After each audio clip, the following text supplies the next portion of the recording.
Leslie Rourke. Oh my gosh. That's my cousin. Say hi to my cousin, Rick. She's your cousin? I think I know her. You know everybody. Well, it sounds familiar. I got to look in my phone. Good morning, everybody. Good to see you. Linda Moss. How cool. I'll bet you're on because Katie's on. I tried to get the Katie fan club on the call as well. So.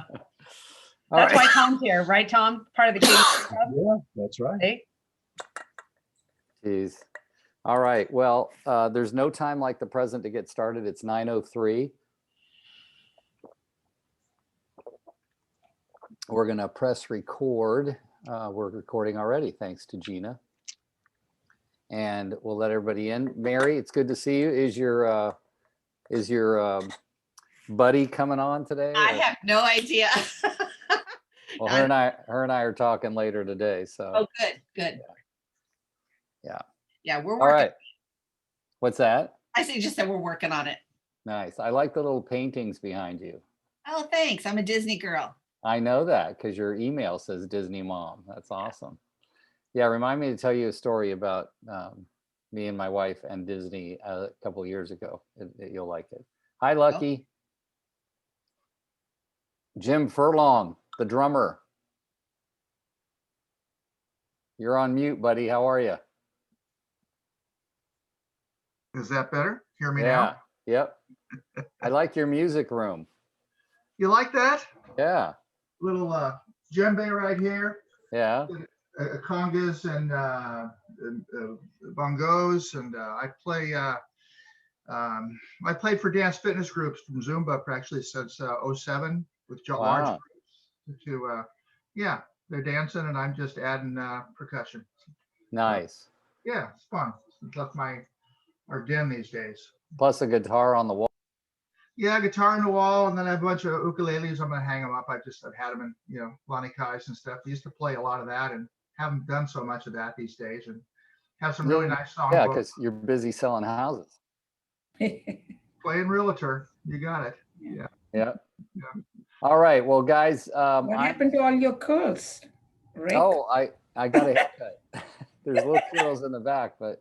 Oh, okay. It was all right. And crazy. One more thing before you start is, you didn't send me that information for a Las Vegas realtor for me. Oh, that's right. I didn't, did I? I'll do that right now. I didn't want to bother you, but. Okay. Oh, no. Yeah, sorry. Thank you very much. I appreciate that. So, okay.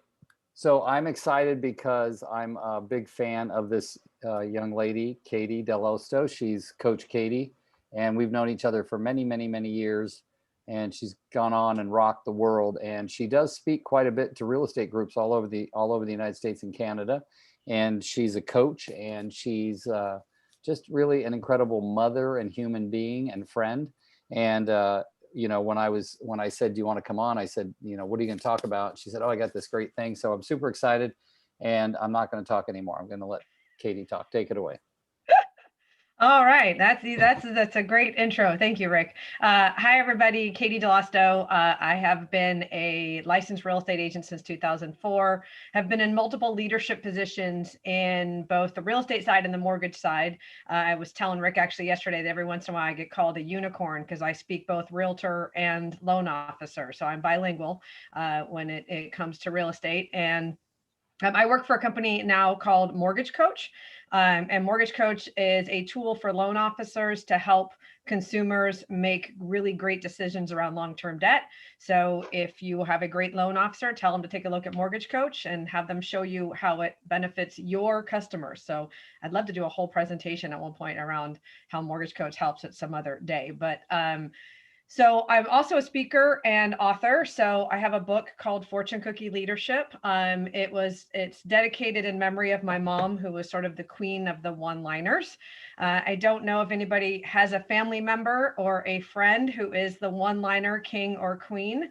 If you don't know that person, it might be you. And so my daughter accused me of parenting fortune cookie style. And so that's how the book got the title of Fortune Cookie Leadership. So it's 52 chapters, one chapter sort of motivational for each week. When I was running real estate offices, I was always looking for some sort of motivation or inspiration for the week. And if you Google inspirational quotes, you'll drown, right? It's too much. And so I'm like, I wish I just had something I could just look through real quick. And so I ended up writing a book that I wish I had had and running weekly sales meetings to have a little bit of inspiration every week. And I've probably spoken about it. I've been speaking about it for 3 years now. And it's a lot of fun to share my mother's wisdom. She passed away in 98. So it's cool that some of her wisdom and one-liners continue to live on. And so that's pretty cool to be able to do that. So I do some coaching, but I'm not a nice coach like Rick. I'm one of those blow the whistle and point kind of coach, right, Mary? So you're right. Yes, it's a little bit of, yeah, a drill sergeant-esque, I guess. I can just see that. That's a really good visual in my head. So I bet. And so I tend to work with people more as a consultative business. Once a quarter I do, or once a year, I'll help people write business plans, kind of take a look at their time blocking. Are they on track, off track, and how can we help?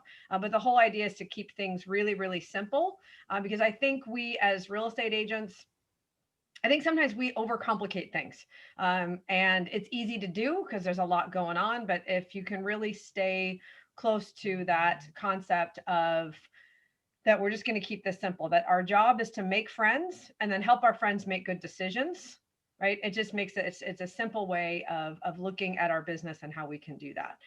So I've done many classes on open houses. I'm a huge fan of open houses. And I know open houses are non-existent, particularly in the San Francisco Bay Area. I know maybe other parts of the country are different, but open houses are very difficult if you are doing them. And so I always like to look at things from a party perspective. I think everybody on this call is familiar with DISC. The DISC profile. My D is extremely high, but my I is even higher than my D. So if anything resembles a party, looks like a party, sounds like a party, I'm in. So I decided that we could start doing parties, but have to do it in a virtual setting. And that's how I always thought about open houses. You just make an open house a party, right? Make it like any other kind of party. And so like, why don't we just do the same thing, but do it virtually? So I'm going to go ahead and share my screen and get that going. So slideshow. You guys all see that? Yeah. Okay, cool. And the virtual block party concept actually came, a friend of mine who is actually a title rep had this like, hey, couldn't you do something around your listing to invite the neighbors? Because some of the neighbors don't even know each other. And I thought, oh, that could actually be really cool. And there's lots of different ways to think about that. And so then I kind of borrowed the idea and, and ran with it. But it's around educating, being the conduit for information. Not everybody is looking at the real estate market as much as we do, right? So we're looking at the real estate market quite a bit. Our clients that are actively buying and selling real estate, they're looking at the real estate market every day, but a lot of people aren't. And so how do we get in touch with those people? How do we work with those folks to help us and connecting with people that don't know that it's a seller's market? So, hey, Rick, were you telling me a statistic about that coaching and around how people don't know it's a seller's market? What was that statistic? Yeah, I'm not sure when we talked about it on this call or if we did, but it was a shocking statistic, and at the same time not really that surprising, because it's like, do you really think of what's going on in the law world until you need an attorney? No, typically you don't, but yeah, there was a group of people at the coaching company I coached for did a survey and actually measured the percentage that between 30 and 35% of the people they spoke to from their databases had no idea that their home had skyrocketed in value and that it was a seller's market. And a lot of them actually were still in the mentality of 2007 to 2010. So, wow. Yeah. That's amazing. Amazing. It's amazing and shocking, but at the same time, it's where, constantly asking ourselves and the people we work around to please be in contact with your database, and it's, just. Right. Okay, I already did my little Coach Katie. So why do we do a virtual block party? So did anybody see, raise your hand if you saw the Zillow Saturday Night Live skit about, what people are doing for entertainment. If you haven't seen it, it is a hilarious video that this is how people are being intimate, is by spending way too much time on Zillow, and seeing all these fantasies of where they could be living. And so it's funny because it's true, right? There's truth in all humor. So Rick just talked about, it's a seller's market. Like, people don't know. So we want to share that with them. They may not know that there's multiple offers. I have seen multiple sites, multiple leaders inside the real estate industry writing on, whether it's Facebook, LinkedIn, that have written about this pent up inventory. That there's a lot of people, that the reason why this skit on Saturday Night Live is so funny is because there's a lot of people that are thinking about moving, but they're scared to move because of COVID.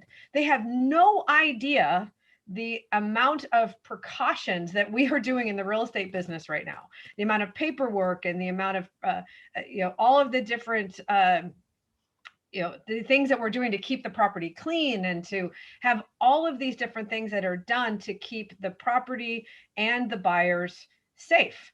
So I think if people were educated on everything that we are doing to keep people safe in a COVID world, they might be more likely to put their house on the market. I just know in my gut that once the vaccination is commonplace, that there's going to be pent up inventory that's going to get released. And so why don't we see if we can get some of that now? These people that are thinking, well, maybe I do know it's a seller's market, but oh man, I'm a little freaked out about how this is going to work. And people just walking through my house, like, they don't know how we have shifted the way that we market properties in a COVID world. Because like Rick said, why would they know? Right? Why would, right?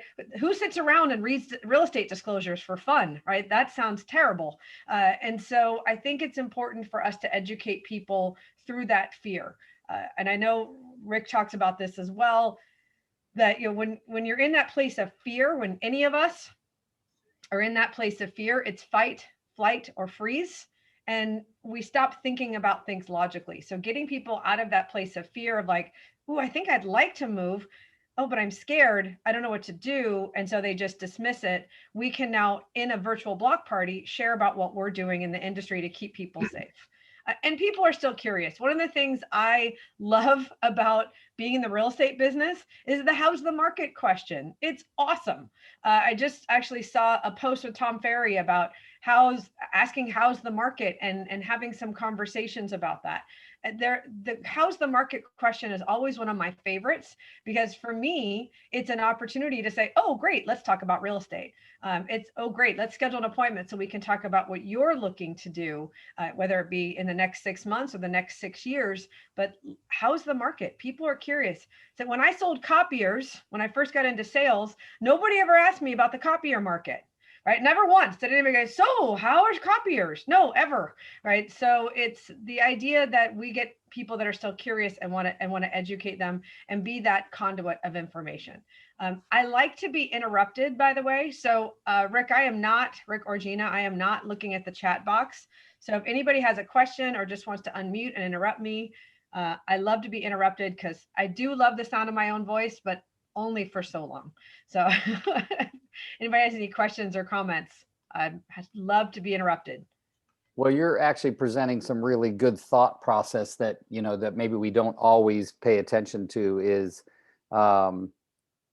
not our own fears and hesitations, but those of the people that are in the, the consumer public, which is what you're addressing here. And I don't think that we realize enough that they also do. I'm more aware of it because of my wife's parents.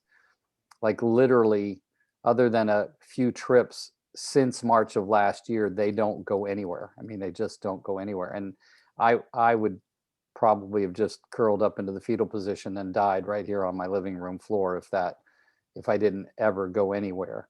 And that is there's still, and there's even a fear, if you read actual medical journals about COVID, it basically says it's exposure over time, not just exposure. So it's how much exposure over how much time before the disease can be transmitted.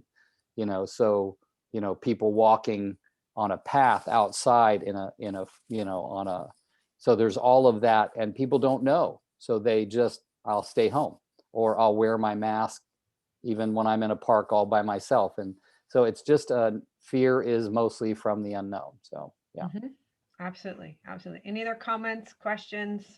Can we get the, so this is more of like, why do we do this, right? The mindset piece, as Rick said. Questions about that? Really, that I was trained by somebody that many, many years ago that told me that every family needs to have an attorney, a CPA, and a real estate agent that they have a relationship with to help make good decisions in life. What about the And bartender? so, what was that? What about the bartender? That too. Well, yeah, that goes without saying, Jim. It's just as important. Right. Well, sometimes the bartender knows all those people that refers them out. So always have Absolutely. a bartender that is a great referral source. That I think it's just important that reminding people that we are professionals here to help people make decisions around their largest financial investments of their life. This is it. Right. A home is generational wealth. So now I'm getting on a tangent. All right. Who comes to a virtual block party?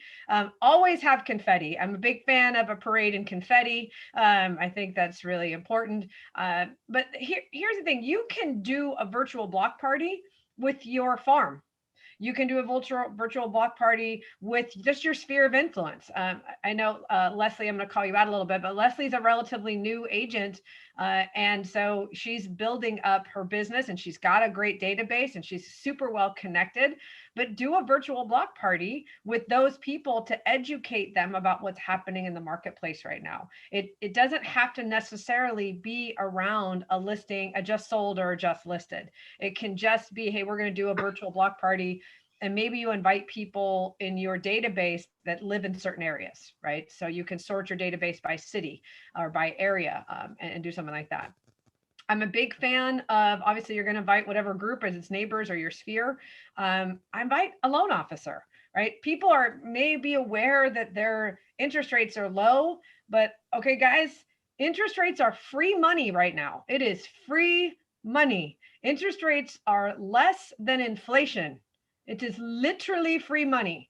And particularly by buying real estate as a long-term investment and having a loan officer who uses Mortgage Coach as my plug would be even better. But somebody that can really help your clients or your people that come to your block party understand how to make good decisions around this massive financial decision for short-term and long-term wealth. Maybe get an attorney on there and talk to the attorney, and then contractors, because that's a question people have all the time. Oh, well, my one bathroom's a little dated. I don't even know how much it would cost. And so people get overwhelmed with the decision-making tree. And it's like, oh, now I'm confused. It's too many choices. And so I'm just going to stop. Right. So if you can get some people on there that could answer questions for people in your block party, I think that could be a really fun group. Anybody have any other suggestions on who they think they would want to be part of their block party team?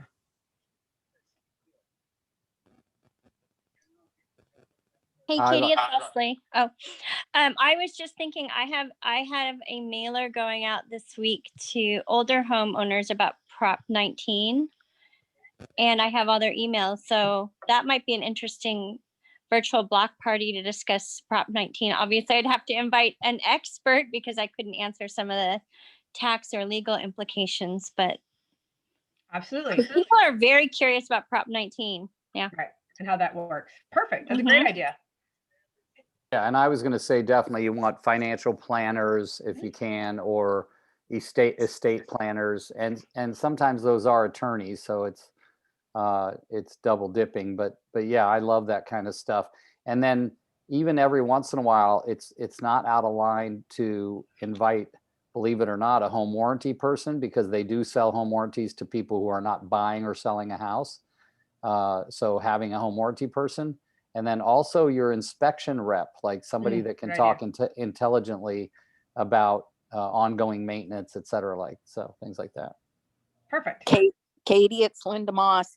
What do you think? Hello, your number one fan. What do you think about when you find out who attended your block party, what they do for a living, and maybe do another virtual one with their expertise? So you're the conduit. That's awesome. I love it. Love it, love it, love it.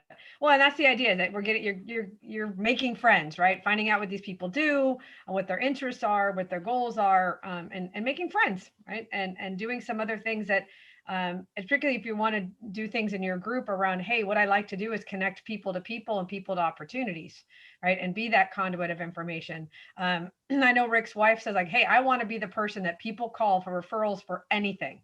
And if I don't know somebody immediately, I know somebody who knows somebody. And so if that's how you want to position yourself, it's a great idea to do that. Hey, we're going to do these virtual block parties, but this one happened to be about real estate. Next month, it's going to be on, whatever somebody else's business might be, and might share their expertise. So cool. Love it. Any other comments? Okay. I just love this lady's shirt. I just think it's so cool. I love when a still And- picture has energy, right? It's Yes, just awesome. and the view and the location. It's I great. know, it's just was super cool. So, and I think Leslie hit the nail on the head with, what's your theme, right? Are you going to talk about Prop 19? Are you going to say, hey, I want to make this about spring training, because Rick and I are baseball people, so you can see my baseball picture behind me. And so it's, that maybe I'm going to do a spring training and we're going to make it about baseball themed, and we're going to do giveaways around baseball and just have some fun little things around that. I think that you could do something with a fun theme. You can do it as a market update for a neighborhood or for a city or an area. You can just be like, hey, meet your neighbors, right? There's a lot of people that have not seen their neighbors, or maybe didn't really get to know their neighbors before, and haven't been out much, to Rick's point about people that haven't just been out. And so how can we make sure that, hey, you've got some new neighbors that have moved into your area? Let's say hello and welcome these new neighbors into the area. Do the update, talking about your COVID precautions. And I always liked, particularly when I was door knocking, to talk to the neighbors and say, what do you love about living here? What do you love about it? Like, what is the favorite thing about living here? What's the thing that attracted you when you first bought in here? Or what do you love about it today? Or are those things the same, or are those things different? Hey, we bought the house because of the school district, but man, what we love most about that we didn't even really realize is all the parks that we can walk to, and it's awesome. Right. So you just not sure what that's going to be, but that's a great information for when you're talking about whether it be a farm or just a specific neighborhood. You can become more educated about that particular neighborhood because of your block party. But getting people engaged and involved in that as well, I think, is really important. I like to do giveaways. I said, this is sort of a spin-off of my open houses. Now, I like to do giveaways that come from a local neighborhood entity. So whether it's a local coffee shop, whether it's a local, clothing store, whether it's a local restaurant, and then you do some cross promotion, right? You promote them on your, maybe on your Facebook page, on the invite. Hey, we're going to have raffles from, I always use Rocco's in Walnut Creek because it's near my dad's house. But it's, we're going to do giveaways from Rocco's. And so then Rocco is then going to share it on his Facebook page. So now you've kind of created some cross promotion to do that as well. I think those are fun, and just to create some little energy around that. You can do things like, hey, we're going to give a prize for people that wear the coolest, the most interesting top, or the best hat, or whatever you want to do on Zoom to make it fun, or have the coolest, virtual background. And so, I mean, you can do some fun things to get people engaged, and then give away little gift certificates to do that and to make it fun. And then obviously you'd have to go to their house to drop off their gift certificate. So you'd, at least be able to see somebody from their, from 6 feet away as you're dropping off a gift. So you can do those kinds of things as well. So this is the sort of the how. How do we do this? All right. So how do we make this virtual block party? Oh, and by the way, I have this all written out in a Word doc that I'm going to send to Rick. And then Rick, when you share the recording, you can share, or I should say, Gina, when you send the recording, and you can also send out just put it into a PDF that makes it really easy to share with how to do this virtual block party. Before I continue, anybody questions, comments? I've lost my mind. All are good comments. No, Just- it's like you're building up. This is awesome. Okay. Yeah, and Um, I'm really like we talked in our team huddle today about this and about, you know, it could be the answer to missing out on our open houses and stuff. So Right. Well, and I said you can just do a lot of different fun things with it. You can, and fun is important to me. I believe that anything that I'm going to put my energy around, I want it to be fun, but that's my philosophy. What you say, I've seen fun on there a couple of times. But I think right now, when we're sort of looking in the four walls of our house a lot, that creating some fun on a Zoom event, as it were, I think is important. Just for nothing else, for mental health, and other people will look forward to like, oh, that sounds fun. And I actually know a realtor that does a cooking show once a week. And when I presented this virtual block party idea, he's like, oh, I never thought about inviting the neighbors to my cooking show, right? Or to do a cooking show with my farm or with the neighbors around a listing, so that they get to know him and his passion for cooking. So you can do a lot of different things with it. And so it doesn't have to necessarily be real estate related, a market update. I think it's important to have those as well. But I think just letting people get to know you, right? I think, what was the word I used? I think, Rick, on the last time I was on, was exceedingly human. yes, it's my favorite. We need to be exceedingly human, and which is why it is kind of fun to see, Jim's music stuff on the walls, right? And some of the different things that we get to see in people, that's behind people, and what is their home life, and sometimes seeing the dog or the kids, and that we get to be exceedingly human. So let people see you as exceedingly human, and what do you love to do? And I said, if we get to make friends and then help our friends make good decisions, the best part about that is you don't have to be friends with everybody. Yay. And so you can pick your friends, right? You can say, hey, I'm going to do this cooking show. I'm going to do a thing about music. I'm going to do, for me, a thing about baseball. Leslie's going to do some Prop 19 because she's got people that are asking her questions. Like, hey, I want to be a conduit, to Linda's point, of information for you, of connections for you. So whatever that kind of the discussions that we've talked about today, it's okay, what kind of lit your fire? What was the thing for you that you're like, oh yeah, I'm super excited about that. That could be really, really fun to hold this block party. So I said, first come up with either a listing or a just sold home that you want to do maybe a block party around that. I said the other option is just your sphere. You could do a block party based on geography of where your sphere is. You could just do a block party with everybody in your sphere and just talk, and just have a different kind of an agenda. Make it just more fun with some little education. Do a little how's the market from a global thing, and explain to people about the massive shortage of inventory and precautions that are being done on a larger scale. And that's where I said it's creating your agenda, right? So it is important to have some sort of a system. I think when I was on this call last time, we talked about having some sort of a schedule for our days so that we're not in our pajamas watching Little House on the Prairie reruns. Not that I've done that, but but sometimes it's 11 o'clock and it's like, how many Little House on the Prairie reruns have I watched? This is not good. So having that schedule, not only for yourself and making sure you're productive on a daily and weekly basis, but also making sure that this time that you're going to have in your block party is productive, right? I mean, I don't think you need to have it down to the minute, but this is sort of the process that I want to be following with around this time frame for different parts of your agenda. Doing some of the drawings, having some of the fun. Yes, Jim. Oh, thank you. I've been just processing what you're saying, and I know that a lot of us will say, okay, so do I have the energy to try to figure out how to gather information in neighborhoods? So just pushing past that, we do little champagne gatherings with all kinds of groups weekly, and multiples per week.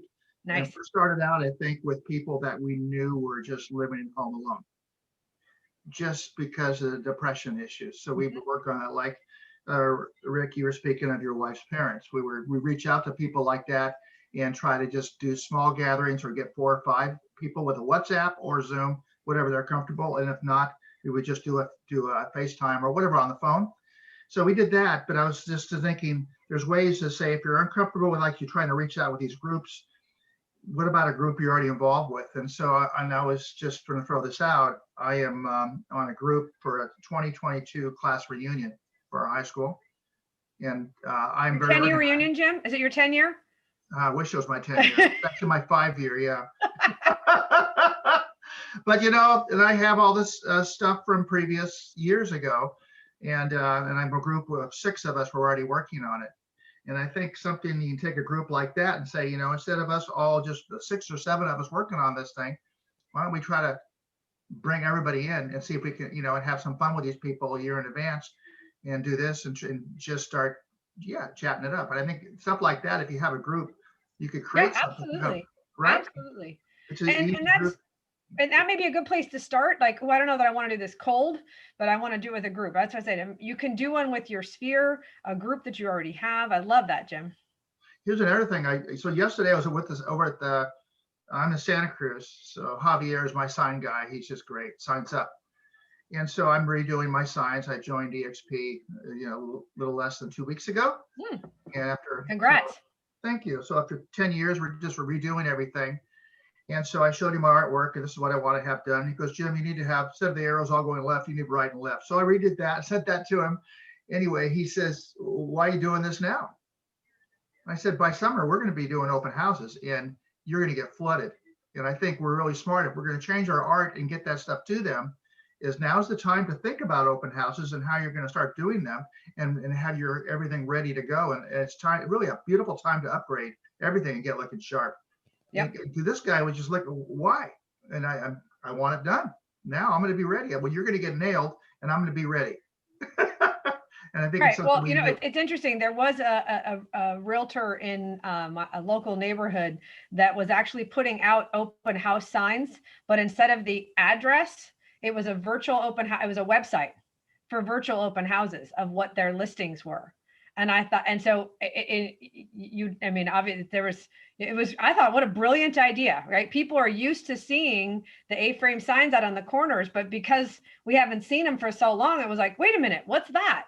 Right. And it was a website for their virtual open houses, and you could advertise anything from that website. You could totally make that work. So it was just an interesting concept of how we're looking at open houses differently. It could be something, if you're doing a virtual block party in a farm, you could put some of those A-frame signs out about virtual block party and have the website there where people could go register for the, I mean, you could really get creative with this. My idea here is to plant the seed and you guys are going to, you know, take care of it from there. But I think the idea is that like to Rick's point of how do we replace the energy we had from open houses and the exposure and the presenting ourselves of conduits of information as experts, as true professionals in the real estate industry. I think this is just a way to do that. And I think there's lots of different variety you can do with this. This was just a kind of idea to shift the mindset a little bit. So great. I love the term plant the seed. I use it well. And okay. I like that putting, putting the signs on the streets out there and seeing you can kind of build a group in your neighborhood. Yeah. I mean, next door has obviously been working on that for a while, but you know, that's also a way to do it too. Right. You know. I mean, I don't know about you, but I get 100 emails a day. So like sometimes those other emails end up into the abyss. So it's interesting. And then this little part is for, you know, Linda Moss, reach out to your favorite title rep. So if you're going to work around a listing or it's something you just sold or if it is your farm, reach out to your title rep and they can get you the physical address of everybody in that farm, and you can mail out the invite to the virtual block party. So, I mean, how many pieces of mail are people getting these days versus how much email are they getting these days, right? Getting something in the mail is fun, right? I mean, maybe buy different colored envelopes. I mean, do something different. And you know, it's like, oh, hey, I got an invitation in the mail. And then just put the link in there or put in your website or however you want to do it, where it makes it easy for people to go and register. Well, then they're going to go ahead and register for your virtual block party. So now you have their email address. Ta-da. And Katie, so sorry to interrupt, but you make a really great point. And I hope everybody really focuses on that point she used to make. that she made, because you used to go to your mailbox and pull out this much junk mail, and literally people would stand, my parents, people that I know would stand at the trash can and dump stuff until they found the valuable, the bills, the things like that. Now we go to she is so right, Katie. That's probably one of the most brilliant things, is that you go to the mailbox and you're like, what did I get? Because you're sick of your email box. Oh, right. Yeah. And so, that's why I'm surprised that my core fact my core fact postcards are working so well, because people are like, oh, right. It's instant. I don't have to go click on it's instant. It's right here in front of me. It's information. And that's a really good point. The other thing, I did want to mention that Sherry Mason, a good friend of mine, originally from Grass Valley, now lives in Tennessee and sells real estate there. And they're allowed to do open houses now. They're back to doing open houses. Yeah. But the other thing is, people have been hesitating to door knock just because of the mask thing. Yep. But man, door dropping is still very valuable. I'm like door dropping while I walk my dog. I'm doing like all kinds of stuff. And I haven't had incredible results, but man, I've had some really good conversations that could lead to something. So yeah, I think it's really important that we do that. So. Well, and I think I used to do the door dropping, and I realized that I was start going before 7 in the morning, because people really get pissed off when the dogs start barking and you wake them up. We best do it on the weekend. True. Well, and I think we want to also think about this a little bit of a numbers game, right? If you're doing a farm or a group that doesn't know you, and let's say you've got 800 names that you're mailing out to this invitation to the virtual party, and maybe here I'll take a look at the chat now, the chat box here. So what do you guys think, percentage-wise, of people that would come to your virtual block party? Is it 1%, 5%, 20%, 100%? What percentage do you think people would actually come? I don't know. I think like 20. I don't know. Okay, you can put it in the chat. Tom and April both say 5. Rick's going 20. Not that Rick's an optimist. All right. 10, 20, 3, 10, 3. Love it. This is awesome. Thank you guys. I love the participation. Very cool. Okay, so let's say it's 5%. All right, let's go on the low end. So you mail 800 invites to your virtual block party, right? That means you've got 40 people that you didn't know before that are going to come to your virtual block party and participate, right? I think anything more than 10 is probably a win, right? That you could have a really fun, engaging with 10 people in a farm where you didn't know them before, or if it's your sphere and it's 5%, and engaging with people differently. Like there's lots of people in my sphere. Like I have 6,000 names on my phone, right? So if we're going to invite 6,000 people. Now, do I know all of them intimately? Of course not. So there are people I haven't talked to in years that are in there, but it would be fun to reconnect. Like, oh my God, how cool. I got invited to your virtual block party. And there are lots of different things you can do, but I think that people get caught up like, well, how many people are going to come? Don't worry about it. If you get 10 people, call it a win. And then decide, okay, the first one is not going to be perfect, right? And if it's perfect, then you waited too long to do it. So just do it, have it not be perfect, learn from it, and do the next one. And then just and to kind of learn and make it better and better and better and better. There is great energy in doing something that you've never done before, and realizing that you did not instantly burst into flames. It was amazing. You were able to do something different and be creative, and then learn from it. And then that's how we can go from there. So that's basically the overview of the virtual block party. And so this is my contact information. If anybody wants to, the book is for sale on Amazon for $15. If you email me, I will send you a autographed copy for 10. So and that includes shipping and all that. So if you want to email me, I'm happy to autograph a copy of a book for you. They do make great gifts, right, Rick? So Seriously, I love your book. I do. Thank you. It's simple and it's meaningful and it's impactful. So Thank you. Thank you. I have a suggestion. You could do a virtual block party if you have buyers and say, meet your new neighbors. Hmm. I like that. That would be super fun. Yeah. Yeah. I used to do that when I sold real estate. We used to do the meet the neighbors where we get both the buyer and the seller after the end of the transaction, and we do a party. And so it was the cutest thing ever when the sellers who had just sold the property were introducing the new buyers to all the neighbors of like, oh, that's Sarah. She's got the best lemon tree in her backyard. And yeah, I mean, it was just super fun. Any comments, questions? Did I not go long enough, Rick? Or I can talk more? You know me. No, this is great. This is exactly what we all needed. And what I love about this can be immediately put into place. And look, all of you, there's so many of you in different states, different areas. I know a lot of you are from California, so some of this might apply to you, some of it won't. I remember one of my mentors used to say, don't ever look at something and say it won't work in my market, tweak it so it will. And that's all you've got to do is look at this idea and tweak it so that it works in your area. So there are some of you out there who work in areas that have attorney closings or lawyer closings as opposed to title and escrow. So whatever the situation is, this can work. And if there's nothing else that you can pull from this, the idea of getting an invitation out there, and you know what? It's COVID time. You need some damn exercise. Walk and drop the damn invitation. All right. Yep. You don't have to mail it if you're worried about cost. I think there's a lot of this, what is it? Every door direct EDD through the post office. Lots of cheap, inexpensive ways to mail things. So Katie, I like the walking thing. That's super fun.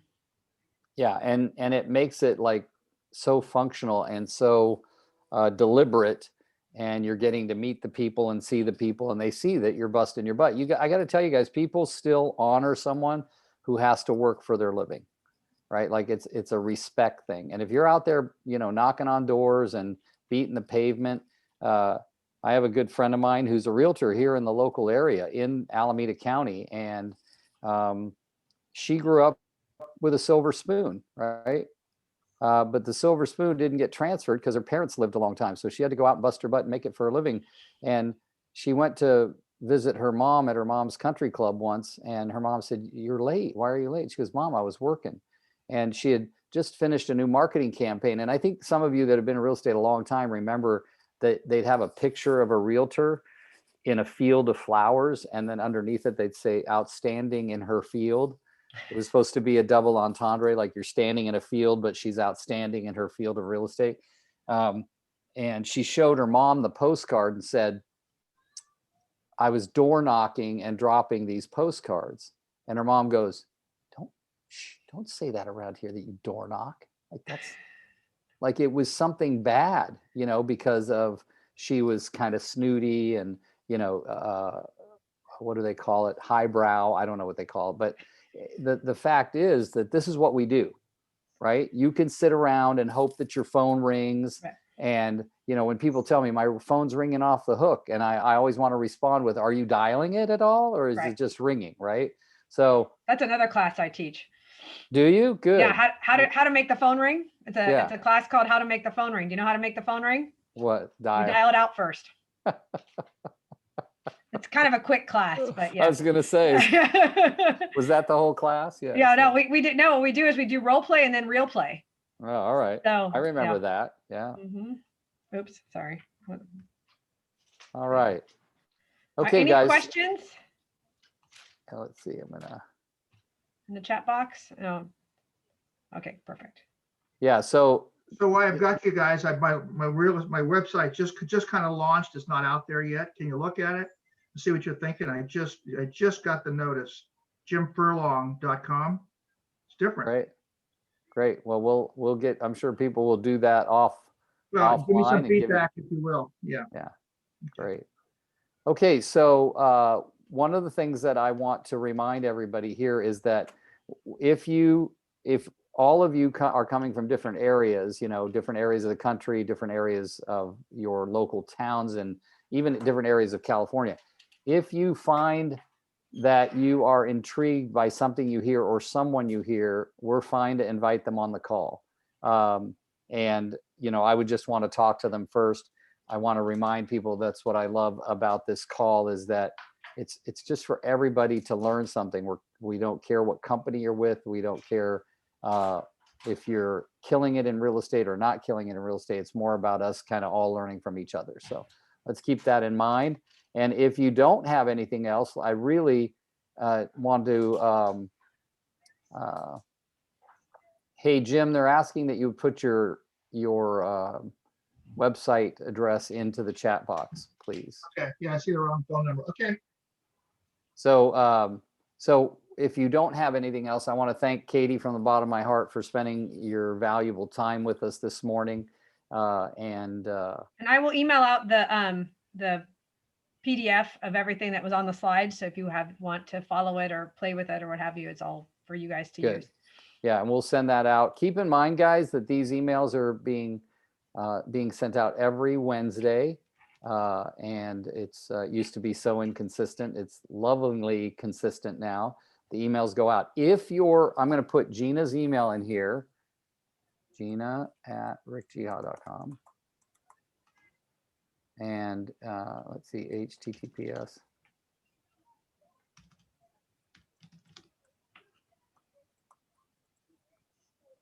You can email Gina if you'd like, and she'll get your email onto the distribution list. And then I also just put in the chat RGT resources. And Katie, could you put the name of the book in the chat also? Yep. And then RGT resources has the recordings. It has all kinds of documents and attachments, and it's a very resourceful website. So if you go to that, you can get a lot, learn a lot there also. All right. So all kinds of good things. Appreciate all of you guys being here today. I'm going to let you all go because I want you to go be productive and start planning your virtual block party. See you guys. Thanks a lot. Thank you. Happy Valentine's Day. Love seeing your dog too. Thanks so much. Oh, yeah, happy Valentine's Day, you guys. That's right. Yeah, thank you. Happy Valentine's